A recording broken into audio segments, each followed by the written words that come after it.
Les Gilets jaunes, c'était la juxtaposition de lutte sociale, c'était vraiment un mouvement social. Je trouve ça formidable d'attendre que le mouvement des Gilets jaunes soit quasiment enterré pour lui trouver d'un seul coup toutes sortes de mérites.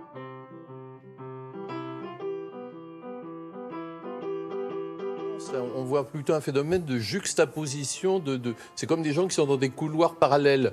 Ouais. C'est-à-dire chacun va défendre son précaré, sa lutte. Mais je voudrais insister sur un point, c'est qu'il ne faudrait pas identifier le convoi de la liberté aux Gilets jaunes. C'est des phénomènes assez différents parce que les Gilets jaunes, c'était la juxtaposition de lutte sociale, c'était vraiment un mouvement social, alors que le convoi de la liberté, le nucléus en tout cas au Canada, le nucléus en Australie, le nucléus en Nouvelle-Zélande, le nucléus aux États-Unis, ce sont les non-vaccinés qui protestent parce qu'à cause des mesures sanitaires, ils n'ont plus le droit d'aller au restaurant, ils n'ont plus le droit presque de sortir de chez eux, c'est vrai. Donc là, on est dans quelque chose de très spécial et c'est normal que dans cette lutte des non-vaccinés, le complotisme prospère. Il ne faudrait pas identifier le convoi de la liberté aux Gilets jaunes. C'est des phénomènes assez différents. France Inter.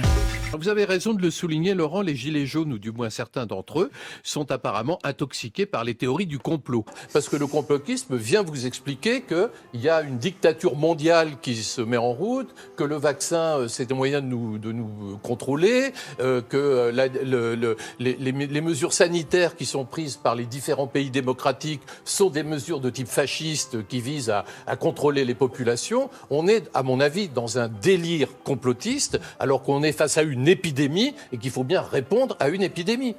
Aude Lancelin.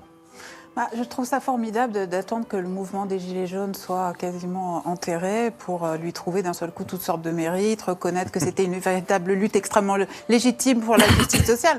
Parce que complotisme, antisémitisme, violence, extrémisme, c'est ce qu'on a entendu dans tout le show du mouvement quand le mouvement était réellement dangereux et qui faisait peur au pouvoir. Ils sont bien gentils, les Gilets jaunes, mais leur mouvement désordonné et violent pose tout de même problème. Si on se limite simplement aux revendications de la justice sociale, d'ailleurs, au-delà même de la question du prix à la pompe, etc.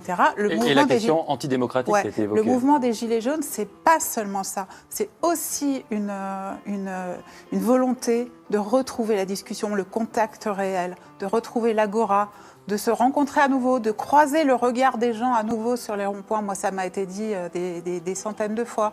Des gens qui étaient vos voisins, mais on ne le savait même pas. Et d'un seul coup, on reprend une activité démocratique avec eux.